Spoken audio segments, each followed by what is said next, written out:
स्वागत है आपका अपने channel super sir class 9th and 10th में। तो इस वीडियो में हम लोग ट्रिगोनोमेट्री का एक्सरसाइज 8.1 का क्वेश्चन नंबर 5 को सोल्व करेंगे। तो दोस्तों क्वेश्चन नंबर 5 कहता है कि सेक थीटा इक्वल टू 13/12 है, तो calculate all other trigonometric ratio. मतलब कि सेक थीटा का ट्रिगोनोमेट्रिक रेशियो दिया हुआ है। ऑल ट्रिगोनोमेट्रिक रेशियो 6 होता है, जिसमें एक का दिया हुआ है सेक थीटा का, तो बाकी 5 का हम लोग को सोल्व करना है। तो चलिए हम लोग सोल्व करते हैं। तो सबसे पहले हम लोग को क्या करना है, सबसे पहले हम लोग को यहाँ पे सॉल्यूशन लिखना है। उसके बाद जो दिया हुआ है वो लिखना है sec theta equal to 13/12 equal to base hypotenuse upon base. अब एक हम लोग राइट एंगल ट्रायंगल ड्रॉ करेंगे।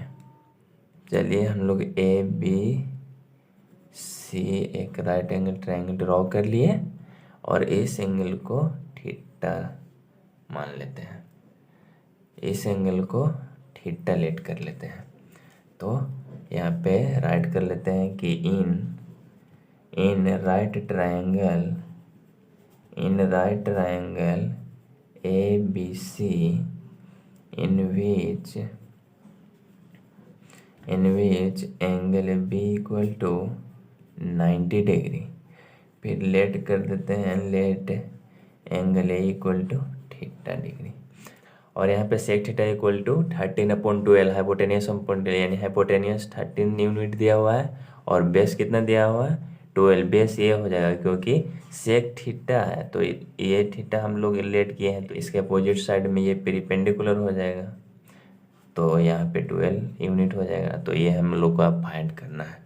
तो चूँकि ये राइट एंगल ट्रायंगल है तो बेस फाइंड कर लेंगे बाय यूजिंग पाइथागोरस थ्योरम।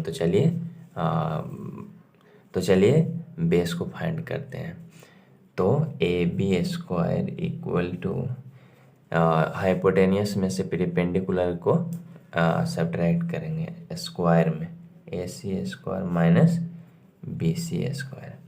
अगर हाइपोटेनियस निकालना होता है तो जो राइट एंगल ट्रायंगल में जो सबसे लॉन्गेस्ट साइड होता है वो जो होता है ना, वो इक्वल होता है किसके, बाकी दो बचे साइड के स्क्वायर के सम के इक्वल होता है।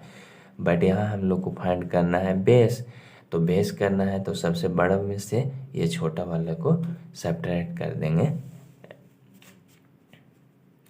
तो A B square equal to A C value of A C 13 है माइनस 12 का स्क्वायर इक्वल टू 139 इसका स्क्वायर हो जाएगा माइनस और 12 का हो जाएगा 144 इक्वल टू ये 25 हो जाएगा। अब ये ए बी स्क्वायर कितना आ गया 25। हम लोग को कितना फाइंड करना है, ए बी फाइंड करना है, यानी स्क्वायर को इधर ले जाना होगा, इधर ले जाना होगा तो रूट चढ़ जाएगा इधर, तो ये आ गया 5 यूनिट। तो यहाँ पे 5 हम लोग राइट कर देंगे। तो चलिए अब बारी बारी से सभी ट्रिगोनोमेट्रिक रेशियो निकाल देंगे। यहाँ बोल रहा है कैलकुलेट ऑल अदर ट्रिगोनोमेट्रिक से, मतलब इसको छोड़कर जितना और ट्रिगोनोमेट्रिक रेशियो है ना वो टोटल आपको निकालना है। तो टोटल तो 6 है, जिसमें एक ऑलरेडी दिया हुआ है, तो हम लोग को कितना फाइंड करना है 5। तो चलिए फाइंड कर लेते हैं। Sine theta equal to perpendicular upon hypotenuse. तो पेरिपेंडिकुलर यहाँ कितना है साइन थीटा, यानी थीटा को कंसिडर कर रहे हैं, तो ये 12 अपॉन हाइपोटेनियस 13, 12/13। अब है cos theta, cos theta equal to base upon hypotenuse. तो बेस कौन होगा, बेस ए भी हो जाएगा, यानी 5 यूनिट हो जाएगा, अपॉन हाइपोटेनियस तो 13 ही रहेगा, तो 5/13। और टेन थीटा, तो टेन थीटा को दो तरह से निकाल सकते हैं। एक निकाल सकते हैं पेरिपेंडिकुलर अपॉन बेस है, या तो आप ऐसे भी कर सकते हैं कि tan theta equal to formula होता है sine theta upon cos theta. और या ऐसे भी निकाल सकते हैं कि tan theta equal to perpendicular upon base. तो जैसे आपको इजी लगे, चलिए हम लोग इस फॉर्मूला से निकाल लेते हैं।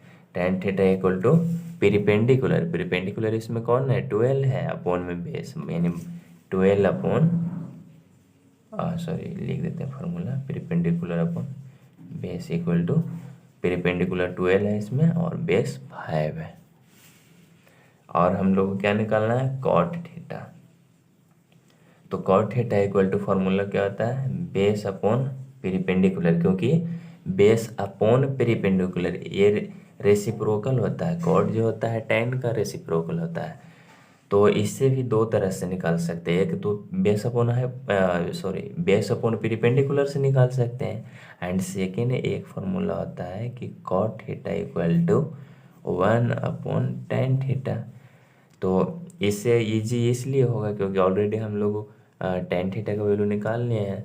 तो चलिए पहले हम लोग फार्मूला से निकाल लेते हैं बेस अपॉन पेरिपेंडिकुलर। तो बेस कौन है 5 है, पेरिपेंडिकुलर कौन है 12 है, तो 5 अपॉन 12। सेक थीटा तो दिया हुआ है, अब निकालेंगे हम लोग कॉस सेक थीटा। तो कोसेक थीटा का हाइपोटेनियस अपॉन पेरिपेंडिकुलर इस तरह से भी निकाल सकते हैं, और इसका भी एक और फॉर्मूला है, ऐसे भी फाइंड कर सकते हैं कि cosec theta equal to 1 upon sine theta. इस ऐसे इसलिए होता है क्योंकि साइन थीटा हम लोग ऊपर में ही निकाल दिए हैं, तो 1 अपॉन 12 अपॉन 13 हो जाता। और इक्वल में अगर इस फॉर्मूला से हम लोग निकालते हैं कोसेक थीटा का वैल्यू, तो ऐसे निकालते हैं कि cosec theta equal to 1 upon sine theta, यानी साइन थीटा का वैल्यू। तो साइन थीटा का वैल्यू क्या है 12 अपॉन 13। बट यहाँ आइए हम लोग फॉर्मूला से ही लिख लेते हैं कोसेक थीटा का वैल्यू। हाइपोटेनियस, तो हाइपोटेनियस कितना है 13 है, अपॉन में पेरिपेंडिकुलर कितना है 12 है, यानी 13 अपॉन 12। तो क्वेश्चन नंबर 5 सॉल्व हो गया। आई होप ये वीडियो आपको बहुत अच्छी लगी होगी, तो अपने दोस्तों के साथ शेयर ज़रूर करें। धन्यवाद दोस्तों।